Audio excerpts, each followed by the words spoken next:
유흥을 돋우는 유흥을 돋우는 일을 한다고 해야 되나?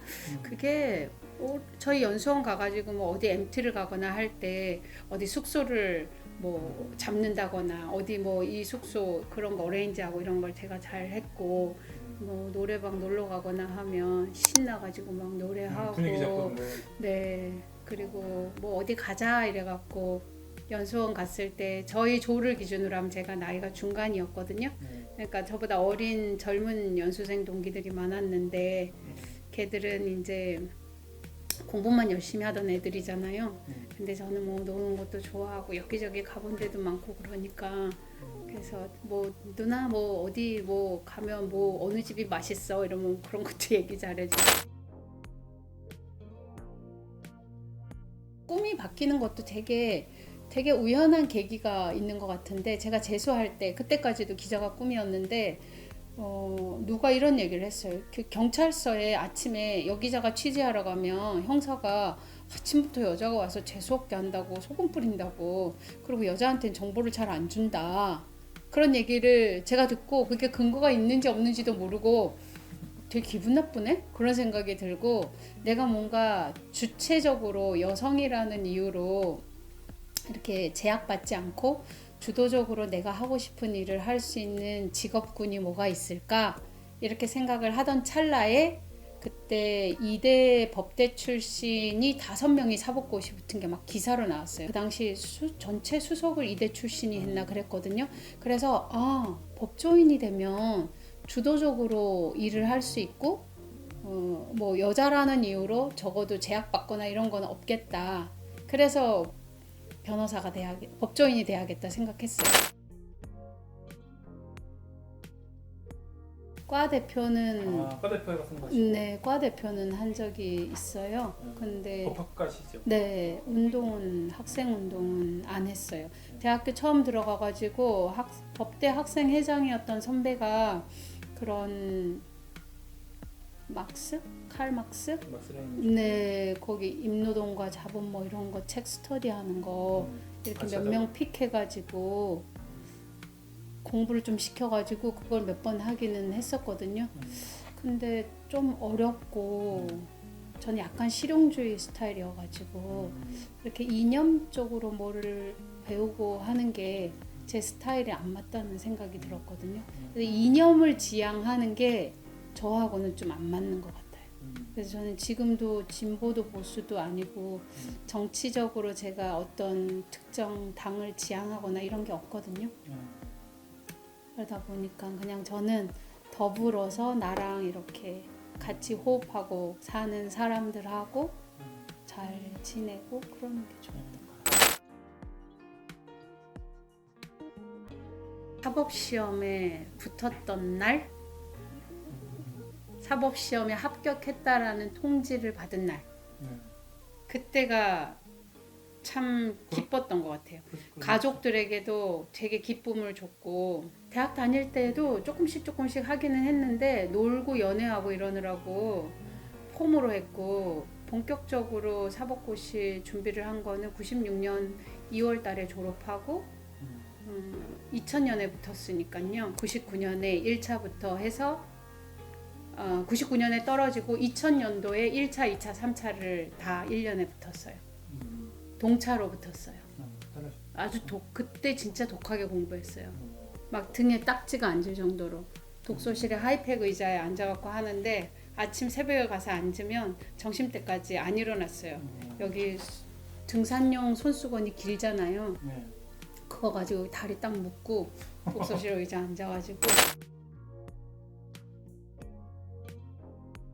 긍정적인 거 하고 공감 능력이 제가 생각해도 공감 능력이 좋은 것 같아요. 그래서 의뢰인하고 소통하는 데 있어서는 공감 능력이 도움이 많이 되는 것 같아요.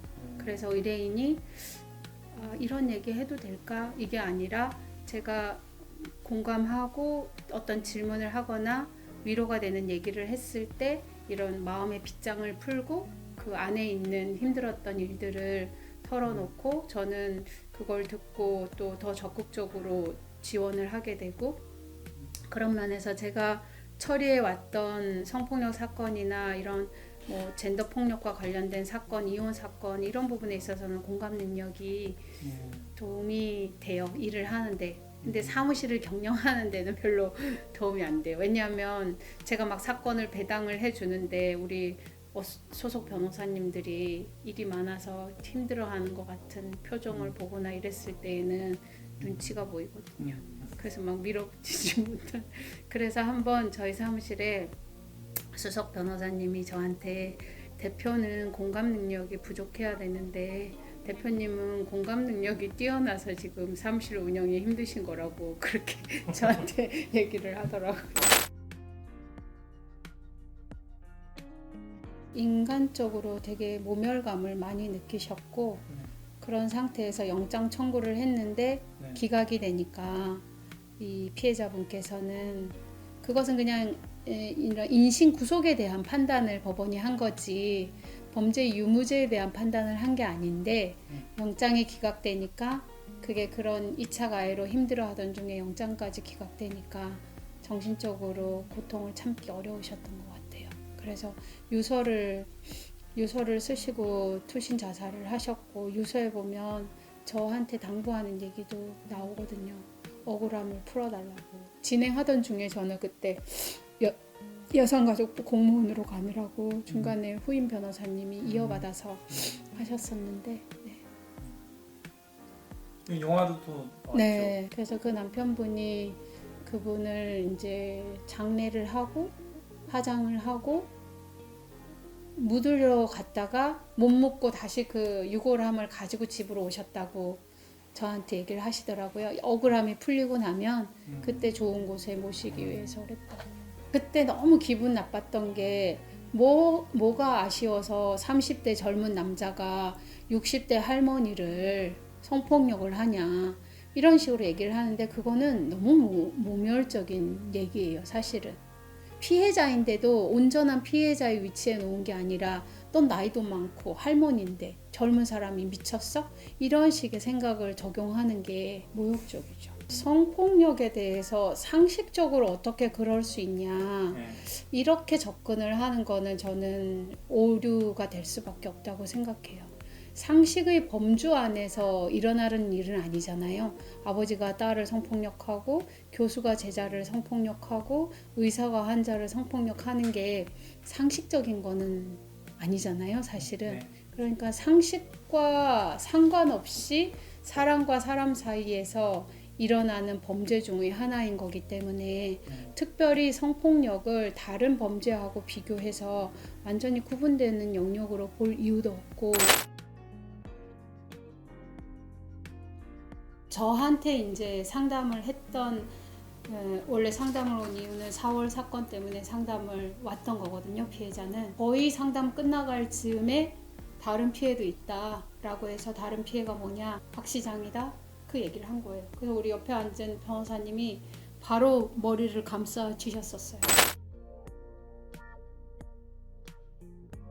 이런 사회적으로 발생한 사건에 대해서는 팩트를 가지고 주장을 해야 되고 그 주장에 대해서는 어떤 사실적인 근거가 있어야 되는데 그 사람들은 누명을 쓰고 죽었다라고 하는데 누명을 썼다라는 거에 대해서 그 사람들이 근거를 제시하는 거는 없어요. 저희는 사실을 얘기하는 거고 그 사람들은 믿음의 영역 안에서 움직이는 사람들이기 때문에 논리적인 근거가 있을 수가 없죠.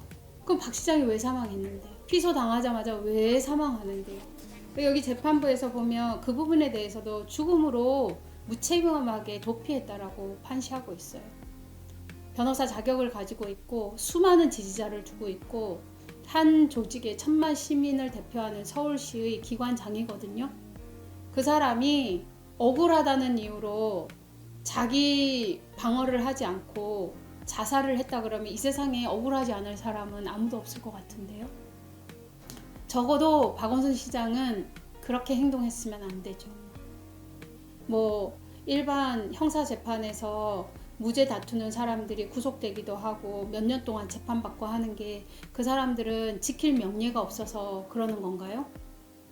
고소됐다는 이유만으로 명예가 훼손되는 사회인가요?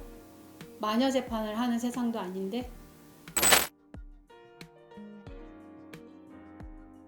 제가 지금까지 이제 만으로 20년 변호사를 했는데 그동안 담당했던 성폭력과 관련된 사건, 그 사건에서 이럴 때 피해자가 정말 크게 위로받았다.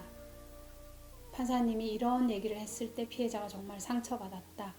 이런 것들에 대한 소회를 좀 일반 독자들하고 나누고 싶어서 책을 지난해에 쭉 책 쓰는 작업을 했거든요. 저는 피해자를 대리하는 일을 했기 때문에 눈에 우리가 성폭력, 교통사고는 사고가 나면 사람들이 의심하지 않아요. 차가 찌그러져 있고 뭐 사람이 살해가 되면 시신이 있기 때문에 정말 죽은 거 맞아? 이렇게 의심하지 않거든요.